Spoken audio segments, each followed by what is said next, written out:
Love அன்னக்கும் தத்தவக்கலூன அலல்லாஹ், அல்லாஹ் மீது நீங்கள் எப்படி நம்பிக்கை வைக்க வேண்டுமோ அப்படி நீங்கள் முழு நம்பிக்கை வைப்பீர்களேயானால் லரஸகக்கும், அல்லாஹ் உங்களுக்கு என்ன செய்வான்? ரிஸ்க் அளிப்பான். எப்படி தெரியுமா? கமா யர்ஸுகுத் தைர் தகுது ஹிமாசன் வத்தரூஹு பித்தானா. நபிகள் நாயகம் ஸல்லல்லாஹு அலைஹி வஸல்லம் தவக்குலுக்கு ஒரு மூலதனமான ஒரு அற்புதமான ஹதீஸ்.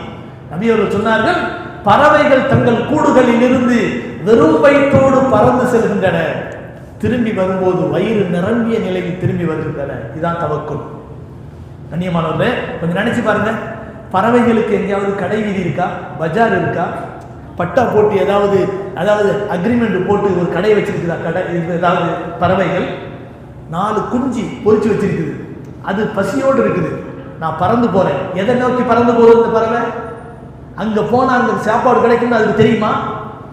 அல்லாஹ் பெருமானார் ஸல்லல்லாஹு அலைஹி வஸல்லம் சொன்னார்கள், அதாவது லவ் அன்னக்கும் தத்தவக்கலூன அலல்லாஹி ஹக்க தவக்குலி லரஸகக்கும் கமா யர்ஸுகுத் தைர். பறவைகளுக்கு எப்படி அல்லாஹ் உணவளிக்கிறானோ அவ்வாறு உங்களுக்கு உணவளிப்பான்டா. பறவைகளுக்கு எதுவுமே மூலதனம் கிடையாது, எங்கேயுமே கடை கிடையாது, அது எங்கேயுமே கொட்டி வச்சிருக்குன்னு நினைச்சு பார்க்காது, போகுது, அல்லாஹ் மேல நம்பிக்கை வச்சு போகுது. ஆனா எந்த பறவையாவது பசியோட திரும்பி வந்திருக்கா?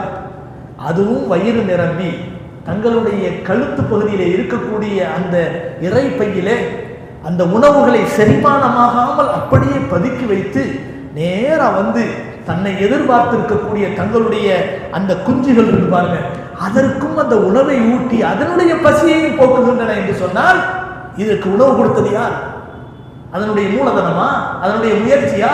அதனுடைய தவக்குல். பெருமானார் ஸல்லல்லாஹு அலைஹி வஸல்லம் அவர்கள் அந்த தவக்குல் நம்முடைய வாழ்க்கையில வரணும். மனிதர்களுக்கென்று சில இடங்கள் இருக்கின்றன, தொழில்துறை இருக்கின்றன, முயற்சிகள் இருக்கின்றன, வியாபாரம் இருக்கின்றன, கொடுக்க வாங்கல் இருக்கின்றன, வீடு வாசல் இருக்கின்றன. இந்த நிலைமையில் தங்களுடைய வீடுகளில் இருந்து ஒரு மனிதன் வெளியே கிளம்பும் போது இதை கட்டாயம் ஓத வேண்டும் என்று நபி அவர்கள் சொல்கிறார். பிஸ்மில்லாஹி தவக்கல்து அலல்லாஹ் லா ஹவ்ல வலா குவத்த இல்லா பில்லாஹ். இதுதான் தவக்குல். சும்மா வெறுமனே துவா மட்டும் சொல்லிடக்கூடாது, அதனுடைய அர்த்தத்தை நம்ம பிள்ளைங்களுக்கு சொல்லிக் கொடுக்கணும். நாமும் அந்த அர்த்தங்களை உள்வாங்க வேண்டும்.